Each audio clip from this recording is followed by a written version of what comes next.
नांदेड शहरामध्ये आज अशा पद्धतीनं विद्यार्थी मोठ्या संख्येनं रस्त्यावर उतरलेले आहेत।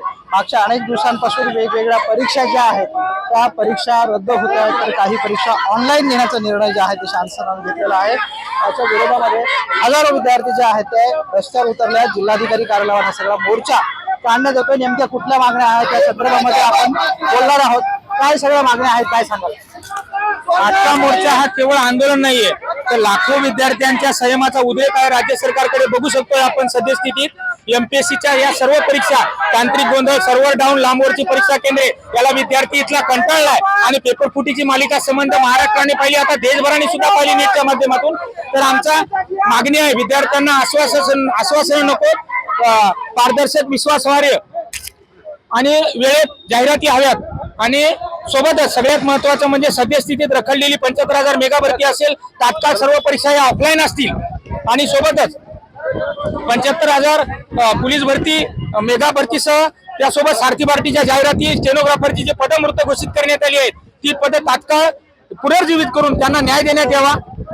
सोबतच 100% शिक्षक भरती करण्यात यावी। महाराष्ट्रातल्या इक्वेलिटी म्हणते हे सरकार, परंतु महाराष्ट्रातल्या हजारो मराठी शाळा बंद पडल्यात, शिक्षक भरती संथ गतीने चालली आहे, विद्यार्थ्यांचं वय वाढतंय। आज घडीला विद्यार्थ्यांना बेरोजगार नाही तर आत्महत्येला जवळ करण्याची वेळ आली आहे। अशा स्थितीत परिपूर्ण शिक्षक देऊन या मराठी शाळा वाचवल्या पाहिजेत आणि एकंदरीत विद्यार्थ्यांना न्याय दिला पाहिजे। मुख्यमंत्री म्हणतात विद्यार्थ्यांना केंद्रबिंदू मानून आम्ही निर्णय घेतोय, परंतु हा कसला निर्णय आणि हा कसा त्यांचा विकास आलाय? आता जर आमचा सवाल आहे, यापुढे तातडीने सकारात्मक पावलं उचलावी, अन्यथा लोकशाही मार्गाने आमचा संघर्ष अधिक व्यापक आणि तीव्र होईल।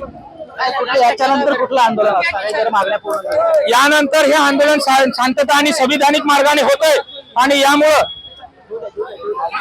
या भविष्यात आज ही मुलं एवढ्या संख्येनं जिल्ह्यात उतरत आहेत। नांदेडची ऐतिहासिक पार्श्वभूमी आहे। नांदेडला मागील वेळी या सरकारने अन्यायकारक जीआर लावला होता खासगीकरण, कंत्राटीकरणचा, आणि तो नांदेडच्या मुलांनी हाणून पाडला। लाखो तरुण इथला प्रत्येक नागरिक सुद्धा जागा झाला होता। आपल्या मुलांवर अन्याय होतोय, या देशाचं परिणामी राज्याचं भविष्य उद्ध्वस्त होतोय। त्याच पद्धतीनं अधिक पुढच्या काळात सरकारने जर अशीच निर्दयी भूमिका घेतली तर इथला नागरिक सुद्धा सर्वसामान्य विद्यार्थ्यांसोबत खांद्याला खांदा लावून या सर्व व्यवस्थेच्या विरोधात लढल्याशिवाय थांबणार नाही। बघितलं गेलं तर वेगवेगळ्या मागण्यांसाठी हे सगळे विद्यार्थी जे आहेत ते आक्रमक झाल्याचं पाहायला मिळत आहे। तात्काळ जी काही चुकीचे निर्णय घेण्यात आले विद्यार्थ्यांच्या अनुषंगाने ती मागे घेण्यात याव्यात आणि परीक्षा ज्या आहेत त्या ऑनलाईन नाही तर ऑफलाईन पद्धतीने घेण्यात याव्या, अशी पद्धतीची मागणी या सगळ्या विद्यार्थ्यांकडून केली जात आहे। व्हिडिओ जर्नलिस्ट गणेशसह गजानन देशमुख, TV9 मराठी, नांदेड।